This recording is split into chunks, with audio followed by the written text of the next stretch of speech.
Good morning, gardeners. This is Anna, and I'm in the garden at Unity Church-Unitarian this morning. It's a lovely morning with a slight breeze. We have some flowers blooming. The birds are singing. I've heard cardinals and robins and lots of house sparrows. So life is happening here. We always start with the lighting of the chalice as we welcome all of our viewers to this session. We light this chalice as a symbol of our faith, the light of truth and the warmth of love.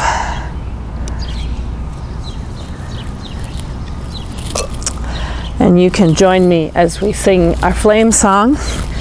Rise up, O flame, by thy light glowing, show to us beauty, vision, and joy.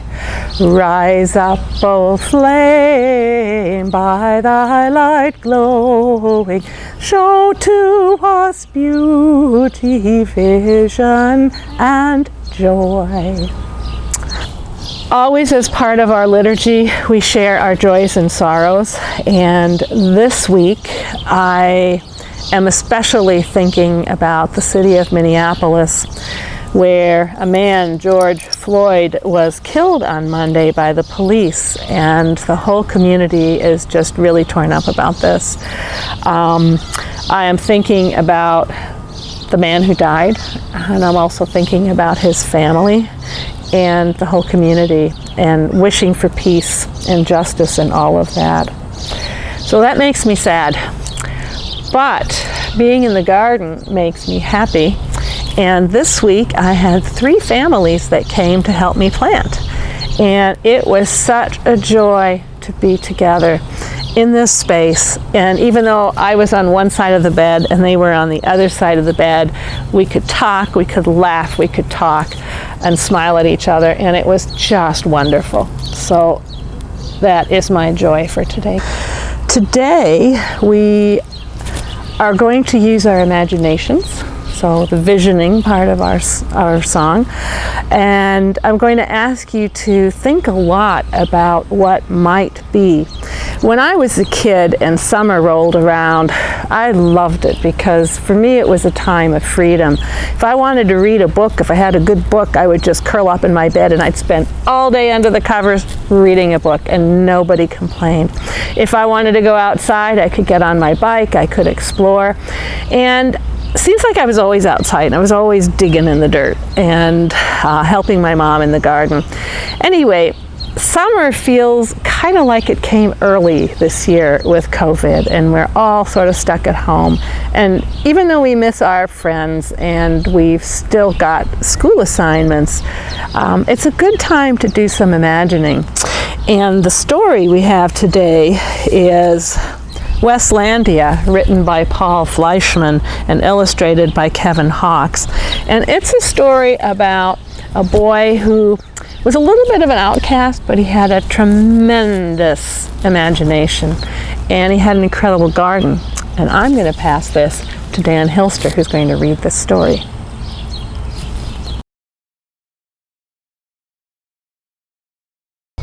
This morning's story is Westlandia by Paul Fleischman.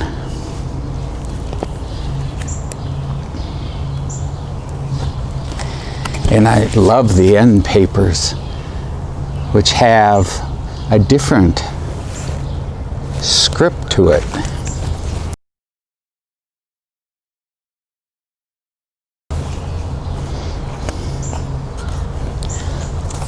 Westlandia.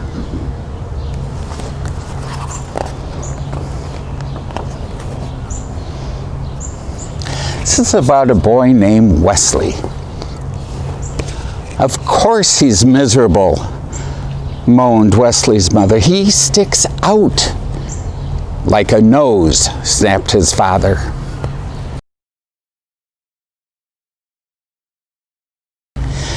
Listening through the heating vent, Wesley knew they were right. He was an outcast from the civilization around him. An outcast.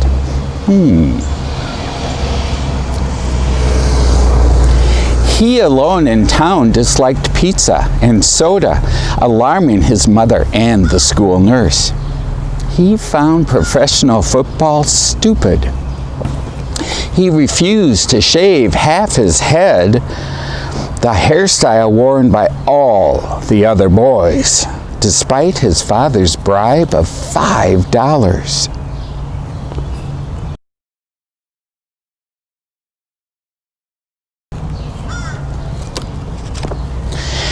Each afternoon, his mother asked what he'd learned in school that day.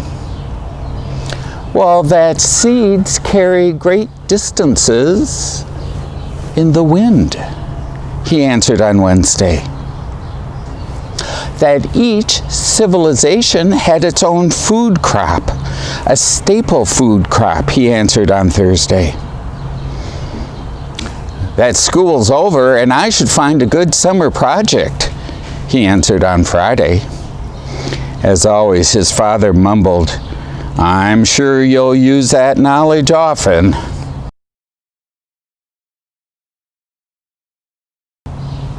Suddenly, Wesley's thought shot sparks. His eyes blazed. His father was right. He could actually use what he'd learned that week for a summer project that would top all others. He would grow his own staple food crop and found his own civilization.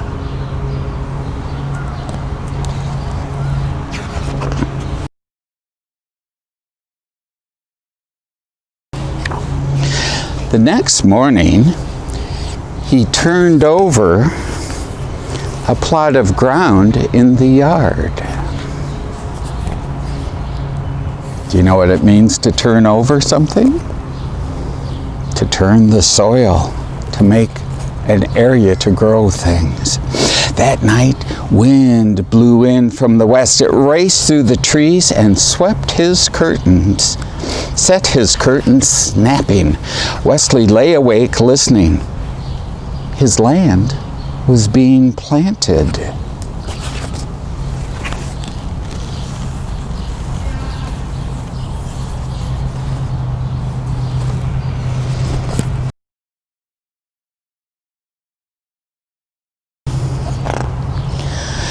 Five days later, the first seedlings appeared.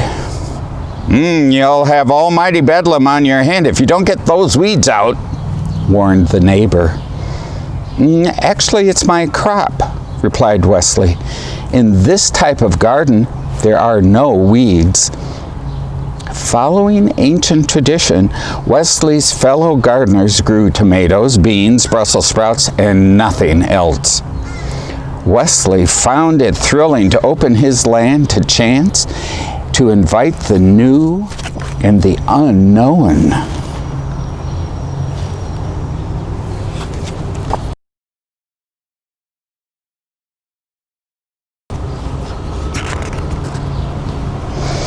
Well, the plant shot up past his knees, then his waist. They seemed to be all of the same sort. Wesley couldn't find them in any plant book.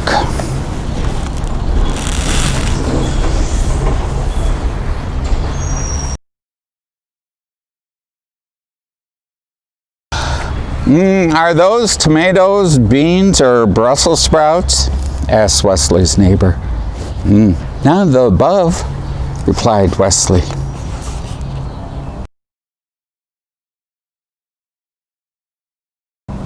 Well, fruit appeared, yellow at first and blushing to magenta. Wesley picked one and sliced through the rind to the juicy purple center. He took a bite and found the taste an entrancing blend of peach, strawberry, pumpkin pie, and flavors he had no name for. Ignoring the shelf of cereals in the kitchen, Wesley took to breakfasting on the fruit. He dried half a rind to serve as a cup, built his own squeezing device, and drank the fruit's juice throughout the day. Pulling up a plant, he found large tubers.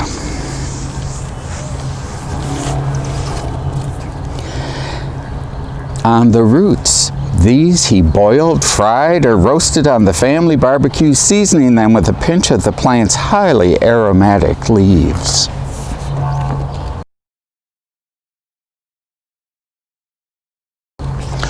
Oh, it was hot tending to his crop. To keep off the sun, Wesley wove himself a hat from strips of the plant's woody bark. His success with a hat inspired him to devise a spinning wheel and a loom on which he wove a loose-fitting robe from the stalk's much softer inner fibers. And here's Wesley's loom. And I'm noticing something. He has some observers who are not the neighbor. Unlike jeans, which he found scratchy and heavy, while the robe was comfortable. It reflected the sun and offered myriad opportunities for pockets.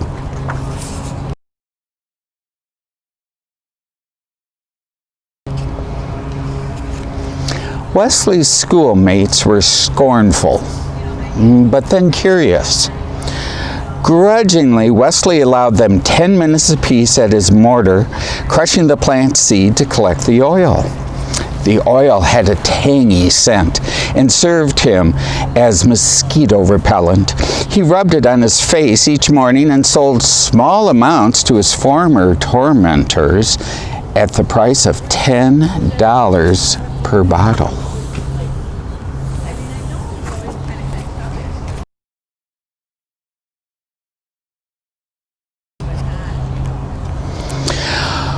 "What happened to your watch?" asked his mother one day. Wesley admitted that, he no longer wore it. He told time by the stalk that he used as a sundial and had divided the day into 8 segments, the number of petals on the plant's flower. And here is his sundial.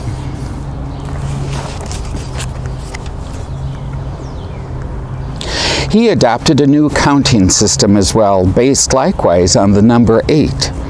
His domain, home to many such innovations, he named Westlandia.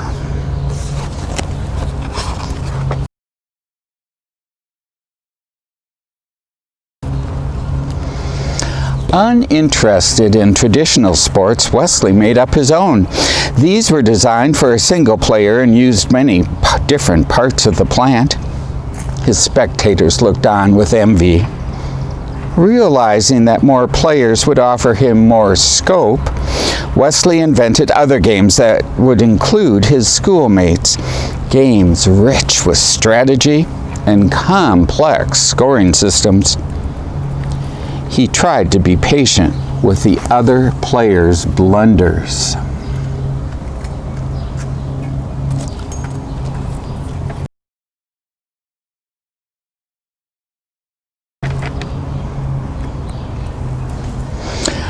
August was unusually hot. Wesley built himself a platform and took to sleeping in the middle of Westlandia.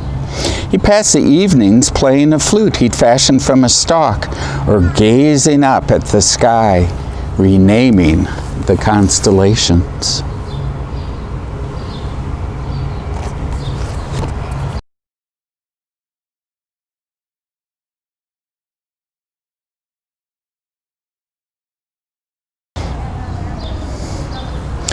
His parents noted Wesley's improved morale. It's the first time in years he's looked happy," said his mother. Wesley gave them a tour of Westlandia. What do you call this plant?" asked his father. Not knowing its name, Wesley had begun calling it Swist, from the sound of its leaves rustling in the breeze. In like manner, he named his new fabrics, games, and foods until he had created an entire language.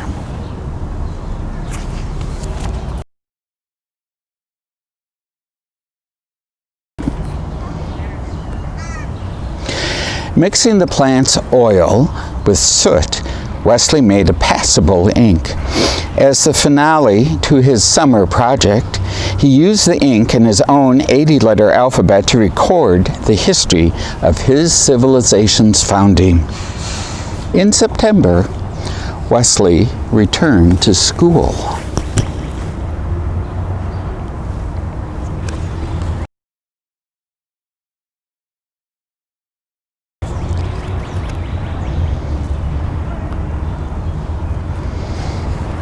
He had no shortage of friends.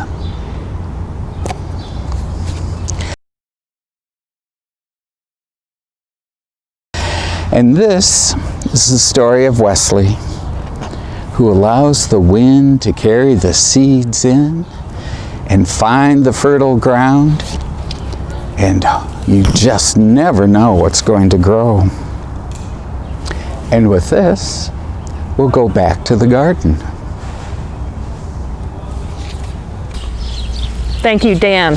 So what do you think? Was he an imaginative kid? He sure is. See if you can think of all the things he did. First, he dug the soil and he let the wind plant his seeds. And when the plants came up and he couldn't find them in any book, he created a name for them. He called them Swist. In fact, he created a whole alphabet and he created a whole language for this land that he was going to build. And he used this plant first as food. He ate the pulp and he drank the juice. And he made cups out of the rind of the fruit. And what else did he do? He made hats, he made clothing, he created games, and by the time he was all done, he had an entire civilization invented, and all the neighborhood kids followed him into that endeavor, and they had tremendous fun. So I want us to think about our garden here, the onions, the chives, the lettuce, the tomatoes, the garlic, everything that we've got in this garden. And I'm going to ask you to close your eyes and imagine that you were here, and think maybe about times in the past when you were in the garden and the kinds of things we would do there together. What things did you particularly like? What would you like to do more of? What did we not do that you think we could do? Use your imagination. And when I think about the plants in this garden, I think about what we do with that food. So you can think about that too. We obviously eat some of it. We share it with the neighbors. So the food shelves get some of our surplus. But could this food be used for somebody else? Could it be food for the birds or the insects? One of the things about Westlandia is that he had all these crazy bugs. They were all over in the book. There was, they're in there. His garden was a very natural garden. What could our garden be? And when you think about all these things, think, is it a place of beauty? Is it a place of peace? Is it a place where you could play games, where you can have fun? What should this garden be? And I would love it if you would draw pictures of your ideas, or maybe you're a poet and you like to write, and post your ideas on the Seesaw site so that everybody can see them. And with any luck, some of these will become real next year. Maybe not this summer, it's kind of too hard, but some things, maybe we can make that happen in this garden as we go forward. So do share your idea. So as I ask you to imagine this garden, I think about when we first imagined this garden. And we had a crabapple tree in the middle. And when we built our raised beds, we arranged them like the rays of the sun. That is to remind us of how powerful the sun is and what a vital force it is. As Unitarian Universalists, we appreciate nature, we respect nature, and we very much see ourselves as a part of the interconnected web of existence, or the web of life. The sun is a huge piece of that. The sun is what powers the plants that produce the food that we eat. They power the forest, powers the weather, and it's good to be reminded of that. So now I'm going to show you the task we have for this week. All right. So we have a project. Our beds have got a lot of grass around them, and the grass is creeping in, and it is filling up the beds in some cases. So we've actually got some weeds that we do need to get rid of. We can't just let nature take its course here, but we have two solutions. One is we have mulch, and if we take a plastic bucket, and you can come here this week and sign up Genius and set a time. If you just bring some gloves from home, you can take this and scoop it in here like that, just as much as you can carry. Don't overfill it. And the other thing we have in my house, I got a lot of cardboard. Seems like everything I buy comes in cardboard, and magically I can use this in the garden. And we'll lay this down, and if you put the mulch on top of it, then it looks really nice. This acts as a weed barrier so that the plants can't grow through it, and I'm going to show you how this works. So after you have your bucket of mulch and your cardboard, we come over to the garden. Maybe I'll do it here.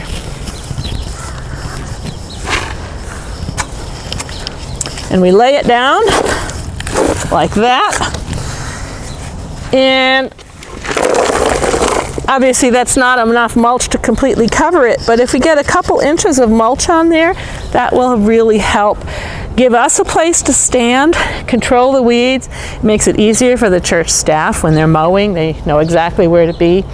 And it won't be so muddy for us, and it'll just be really good, and it'll be beautiful. So thank you so much. I hope you think about the garden and do some imagining, and send us your imaginings, and stop in next week and help us mulch. Let's go extinguish the flame. So here we are. I will take my gloves off and take our flame. Though we extinguish the light of this chalice here, we know that the light of truth and the warmth of love go with us in our heart. Have a wonderful week.